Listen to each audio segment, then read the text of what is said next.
Sir एक सवाल बहुत इंपॉर्टेंट है मार्केट को लेके कि जैसा मार्केट सोच रहा लोग सोच रहे थे कि आज मार्केट में इंडियन मार्केट में कोहराम मच जाएगा, शेयर बाजार त्राहिमाम हो जाएगा, लेकिन ऐसा हुआ नहीं। क्योंकि जो मुझे लगता है इसका रीज़न ये है कि पहली बार जब ट्रंप ने ये घोषणा की थी तो मार्केट 1500 पॉइंट टूट गया था उस दिन, लेकिन उसके बाद आज जो हुआ मार्केट खुला तो गिरावट के साथ 400 साढ़े 400 पॉइंट सेंसेक्स गिरा था, लेकिन उसके बाद रिकवरी फेज में आ गया और अभी प्लस में चल रहा है। तो आपको लगता है कि पब्लिक मतलब जो निवेशक है वो पहले ही समझ चुके थे कि ये तो होना ही है, इसलिए मार्केट बॉटम आउट नहीं कर पाया?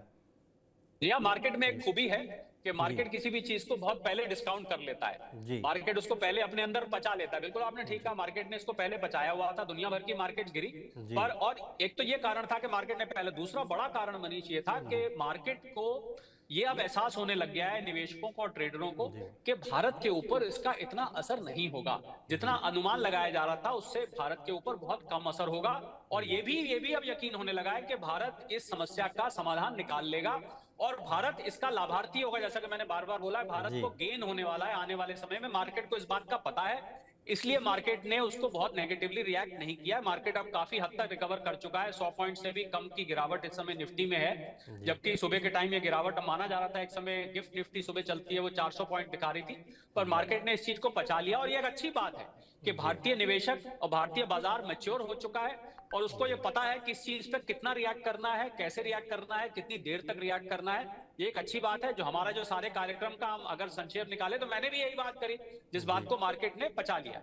जी सर, ये तो हुई मार्केट की बात। अब दूसरी ओर सोने की बात कर लेते हैं, गोल्ड को लेके, क्योंकि इकोनॉमी के लिए वो भी इतना ही अहम है। अब सर इस फैसले के बाद आपको क्या लग रहा है, गोल्ड में और तेजी आएगी? क्योंकि गोल्ड ऑलरेडी भाग रहा है, चाहे रूस यूक्रेन वॉर रहा हो, चाहे जितने भी जियोपॉलिटिकल टेंशन चल रहे थे, सबने गोल्ड को सपोर्ट किया। तो क्या इस टैरिफ वॉर के बाद गोल्ड के और अच्छे दिन आ सकते हैं? या गोल्ड लंबे समय में, मुझे लगता है मनीष, हम निवेशकों को जब सलाह देते हैं तो हम कह रहे हैं कि आपके पोर्टफोलियो में 20% गोल्ड होना चाहिए। और बिल्कुल अभी आउंस में हम लोग ज्यादा गिनते हैं, $3150 के आसपास प्रति आउंस गिन रहा है। भारत में 1 लाख के आसपास ही पहुंचने वाला है कुछ ही दिन में। तो मुझे लग रहा है कि गोल्ड को लंबे समय तक रखना बनता है, क्योंकि जियो इकोनॉमिक के अलावा अभी तो ट्रेड वॉर की वजह से बढ़ रहा है, पर जो मैंने आपको जियो पोलिटिकल टेंशन की बात करी, गोल्ड का मित्र है अशांति।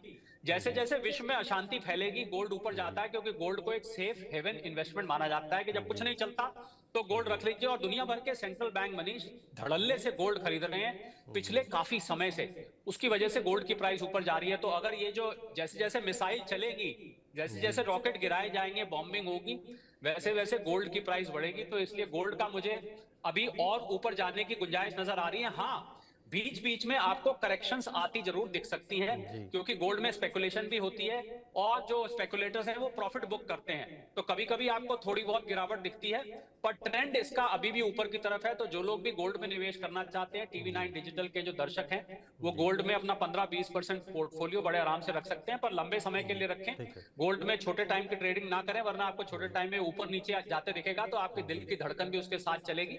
लंबे समय के लिए आप रख सकते हैं। गोल्ड में अभी भी मुझे ऊपर जाने की गुंजाइश बिल्कुल नजर आ रही है। जी सर, आपसे बहुत अच्छी डिस्कशन हुई। समय की थोड़ी सी कमी है, इसलिए क्षमा चाहूँगा। आपने बहुत सारी चीज़ें बताई और सबसे अहम बात ये बताई कि ट्रंप साहब को कहीं ये अपना फैसला वापस न लेना पड़ जाए, क्योंकि ऐसी मार्केट में माना जा रहा है कि ऐसा हो सकता है। क्योंकि ये व्यापारी तो है, व्यापारी की तरह तो सोचा है उन्होंने, लेकिन अब इसका असर कितना होगा, क्योंकि कोई भी अमेरिका जाकर सामान नहीं खरीदना चाहेगा। तो सर आपका शो में जुड़ने के लिए बहुत बहुत धन्यवाद।